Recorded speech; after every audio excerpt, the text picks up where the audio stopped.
Welcome to Fred Achando Analysis, ladies and gentlemen. Kindly subscribe to our channel if you are watching for the first time. Click the notification bell so that YouTube will recommend our videos whenever we release them, and kindly like our videos.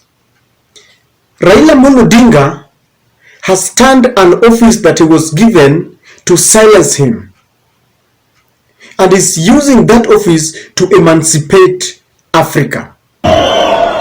You know that what we do in Kenya matters for Africa and the rest of the world.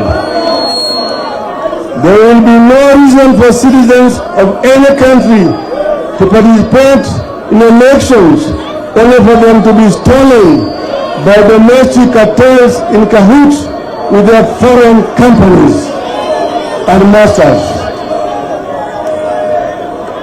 When we sort out the mess here in Kenya, we will be on the track to helping Africa and mark the third world to sort out their elections and ensure no one gets to power through the back door as Mr. Ruto did.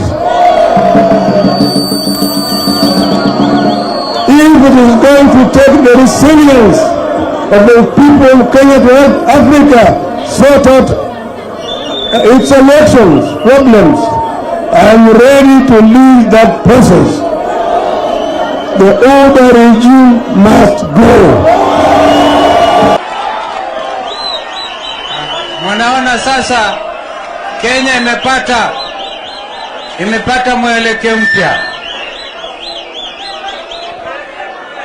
Yale Mheshimiwa Raila Amolo Odinga amezungumza haiwezi kuongezwa lolote. Yangu ni kusema asante na tuashukuru Mungu amempa safari njema ya kurudi. Sijui alipokwenda kule Johannesburg alikula nini. Amekuja Raila mwingine. Wangapi wanamfurahia kumuona Raila?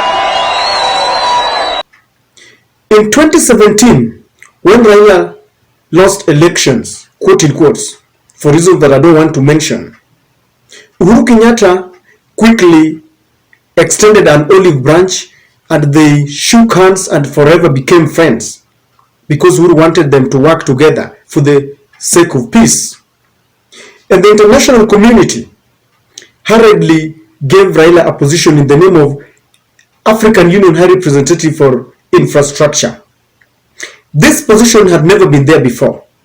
It was created in 2018, and because Raila is an engineer and is very passionate about infrastructure, they hurriedly gave Raila this position, a position that is still serving up to date.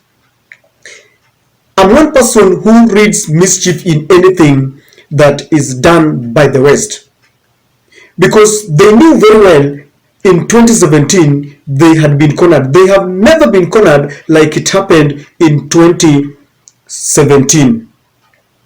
The AU, that the representatives, those eminent persons who came to witness our elections, gave that election a clean bill of health, and they said that it was free, fair and verifiable and was done in accordance with the Kenyan Constitution.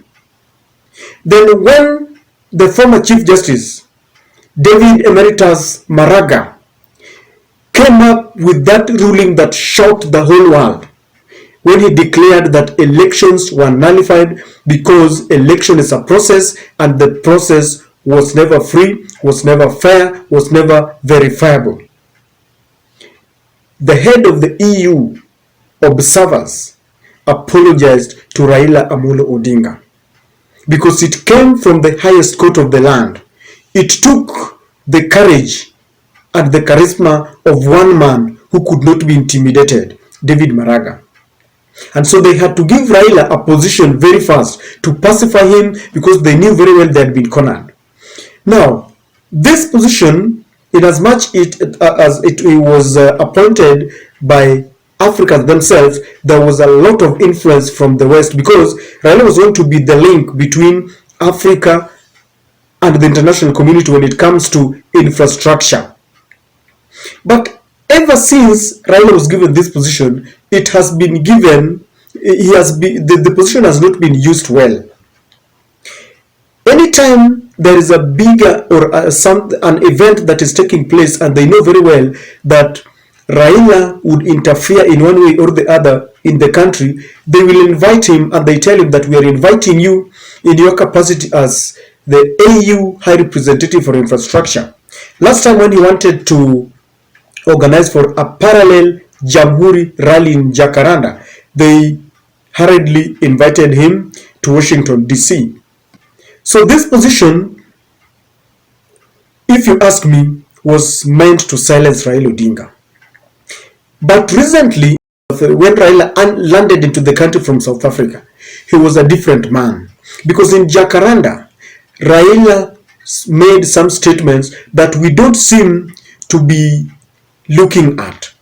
We have looked at Raila's declaration that he doesn't recognize the legitimacy of President William Ruto. We have looked at his clarion call to calling upon William Ruto to resign, and we've looked at all this. But there is one part of that speech that we seem to be overlooking, and this is the part when Raila said that if we get it right in Kenya, then all the African countries will get it right. But if we fail, Africa will fail. And he said that if it takes his efforts to make sure that we get it right in Africa, then he will do it. And this is why I'm saying that the position that he was given to silence him is now being used to, instead of being silenced, he's using it for emancipation of African countries. Because Raila said that we cannot allow Africans waking up to go and vote only to find out that their votes don't count, courtesy of some international powers in cahoot with the bodies that manage elections in those countries that rig victory from the true winners. So that is the part that I want us to look at.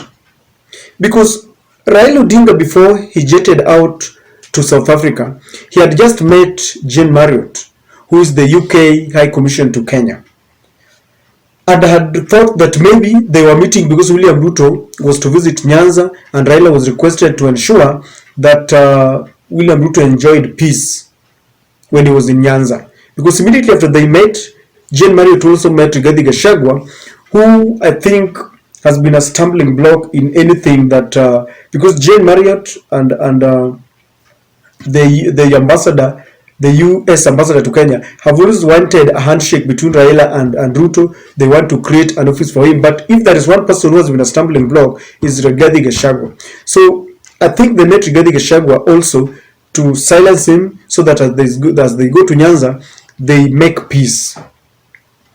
But it seems Raila met some African leaders in South Africa, and whatever they discussed, only Raila and those leaders knew, because he was very emotional and he made it very clear that he's going to fight for the rights of African nations.